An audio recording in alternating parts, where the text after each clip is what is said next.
अस्सलाम वालेकुम स्टूडेंट्स। आज हम जो टॉपिक डिस्कस करने जा रहे हैं वो है मेमोरी। तो मेमोरी को हम ऐसे समझ लेते हैं कि मेमोरी दरअसल रैम को हम कहते हैं। स्टोरेज और मेमोरी में डिफरेंस है। अगर आपने इससे पहले मेरी प्रीवियस वीडियोस नहीं देखी तो उनको देख लीजिएगा, वहाँ पर मैंने इनमें डिफरेंस बताया हुआ है। तो यहाँ बताया जा रहा है कि memory is a fundamental component of computer system used to store data and instruction required for processing।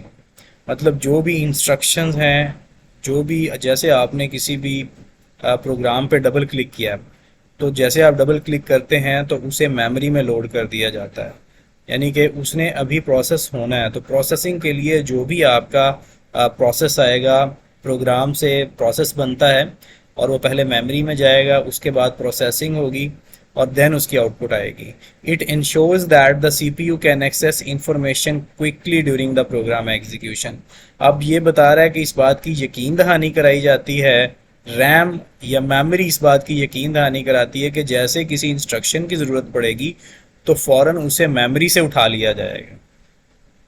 क्योंकि हार्ड डिस्क बहुत ज़्यादा स्लो है, जैसे प्रोसेसर की नीड होती है वो हार्ड डिस्क की उतनी स्पीड नहीं होती कि उस स्पीड के साथ उसको मैसर कर सके, सीपीयू को असाइन कर सके किसी भी प्रोसेस को। तो इसलिए उसे मेमोरी में रखा जाता है। मेमोरी जो है वो स्टोरेज से बहुत तेज़ रफ्तार होती है। तो इसलिए जो भी इंस्ट्रक्शन को आपका प्रोसेसर इस्तेमाल करेगा वो पहले मेमोरी में मौजूद होगी, फिर हमारे सीपीयू यानी कि प्रोसेसर के पास जाएगी। उसके बाद हम बात करते हैं प्राइमरी मेमोरी। यानी अब मेमोरी की जो टाइप है, पहले तो उसने इसको डिफाइन कर दिया।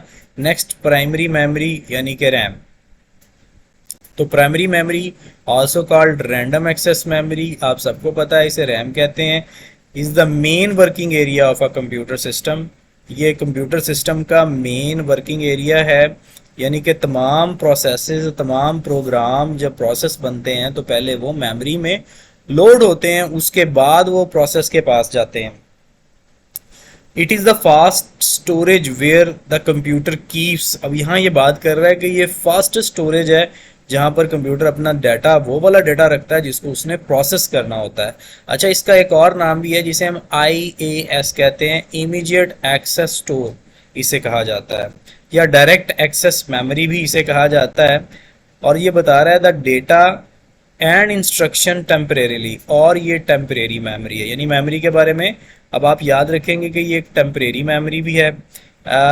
It's data is arrays when a computer is turned of. जैसे आप कंप्यूटर को बंद करते हैं, फ़ौरन जो इसमें डेटा स्टोर होता है वो अरेज हो जाता है, वो डिलीट हो जाता है, ख़त्म हो जाता है। जब आप इसी को स्टार्ट करेंगे तो जो प्रीवियस कंटेंट होंगे आपकी मेमोरी के वो आपको नहीं मिलेंगे, क्योंकि वो तमाम प्रोग्राम, वो तमाम प्रोसेसेस जो मेमोरी में उस टाइम लोड थे वो डिलीट हो चुके होंगे। एग्जाम्पल बता रहा है कि when you open a Word document, a computer quickly places the program the document into the RAM so the CPU can work.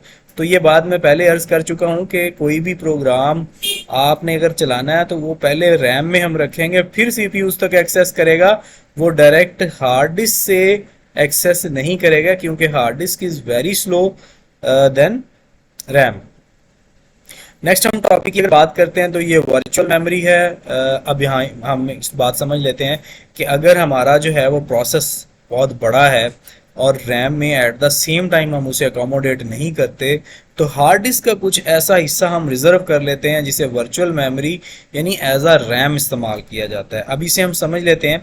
When the RAM is full, मान लो कि रैम उस टाइम पे फुल हो गई, आपके प्रोसेस लोड होते हैं, क्योंकि रैम की जो स्टोरेज है वो बहुत कम होती है, रैम की कैपेसिटी बहुत कम होती है देन आपकी हार्ड डिस्क के। अगर आपकी हार्ड डिस्क आपने देखा होगा कि 100 GB है, तो आप अगर रैम देखें तो ये 4 8 16 तकरीबन इतनी आम नॉर्मल में आप इस्तेमाल कर रहे होते हैं।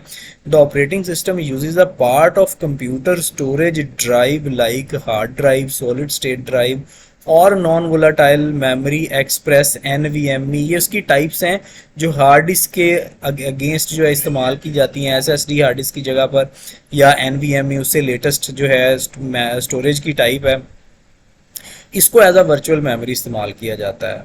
यानी कि हार्ड डिस्क का वो पोर्शन, अब रैम नहीं, रैम तो ऑलरेडी मेमोरी है, तो अगर आपकी रैम फुल हो जाती है तो आपकी हार्ड डिस्क का कुछ एरिया ऐसा रिजर्व कर लिया जाता है जिसको एज अ आप रैम इस्तेमाल करते हैं। This extra space act as like a temporary RAM, इसे हम टेम्परेरी रैम कहते हैं, allowing the program to run at the same time. Storage drive operate at lower data transfer speed and have higher access times as compared to RAM। अब यहाँ पर ये बता रहा है कि जो स्टोरेज डिवाइसेस हैं ये लोअर डाटा ट्रांसफ़र स्पीड के साथ काम करती हैं और एक्सेस टाइम इनका जो है ये रैम की जो है निस्बत ज़्यादा होता है। That's why the use of virtual memory can result in reduce system performance. क्योंकि एक चीज़ बहुत तेज़ चल रही है, आपका सीपीयू बहुत तेज़ परफॉर्म कर रहा है, जबकि स्टोरेज रिलेटिवली बहुत ज़्यादा जो है उसकी स्पीड उस बनिस्बत कम है। तो इसलिए आप अगर वर्चुअल मेमोरी का ज़्यादा इस्तेमाल करेंगे तो आपको परफॉर्मेंस में बहुत ज़्यादा जो है वो डिग्रेडेशन का सामना होगा। तो व्हेन एग्जांपल है कि when several programs are open simultaneously, अगर बहुत ज़्यादा आपने एप्लीकेशंस खोली हुई है, Microsoft Word, Excel, PowerPoint, ये तमाम आपने खोले हुए हैं, तो ऑपरेटिंग सिस्टम में transfer data for from less active program to virtual memory.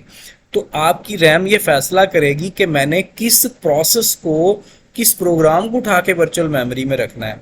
अब जो तो प्रोग्राम फ्रीक्वेंट इस्तेमाल हो रहा है जिसे आप इस्तेमाल कर रहे हैं, देखें जैसे आप वर्ड की फाइल आपने ओपन की हुई है, बाकी 3-4 प्रोग्राम कुछ ऐसे हैं जिनको आप बहुत देर से इस्तेमाल नहीं कर रहे, तो ऑपरेटिंग सिस्टम डिसाइड करेगा कि जो काफ़ी देर से इस्तेमाल नहीं हुए तो इनको कुछ देर के लिए उठा के हम वर्चुअल मेमोरी में रख देते हैं। तो इस तरह उन्हें उठाकर वर्चुअल मेमोरी में रख दिया जाएगा। तो व्हेन सेवरल प्रोग्राम, ये वाली बात होगी, द ऑपरेटिंग सिस्टम में transfer data from less active program to virtual memory, this frees up space in RAM for the program you currently using। तो जो आप मौजूदा तौर पर इस्तेमाल कर रहे होंगे वो तो रहेगा, पर वो बाकी तमाम प्रोग्राम्स जो आप इस्तेमाल नहीं कर रहे, जो आप वो तमाम प्रोसेसेस, तो उनको उठा के वर्चुअल मेमोरी में रख देगा।